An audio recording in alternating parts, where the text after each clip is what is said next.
மணிக்கு சாப்பிட்டேன். எத்தனை மணிக்கு சாப்பிட்டேன்?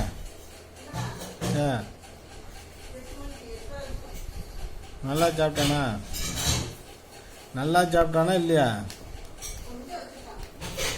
ஒழுங்கா சாப்பிட்டா இருக்க சொல்லிடல, வீட்டை விட்டு வெளியே போக சொல்லிடு. சும்மா வச்சுக்கிட்டு நம்ம மல்லு கட்டிக்கிட்டு இருக்க முடியாது. உனக்கு சாப்பிட்றதுக்கு என்னப்பா கஷ்டம்? சாப்பிட்றதுக்கு உனக்கு என்ன கஷ்டம்? வெளியில் தெருநாயி ஒரு வாய் சோறு இல்லாமல் கிடக்குங்க.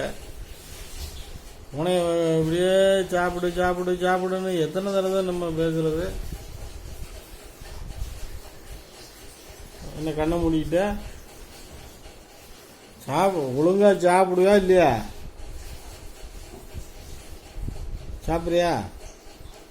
சாப்பிட்றியாப்பா?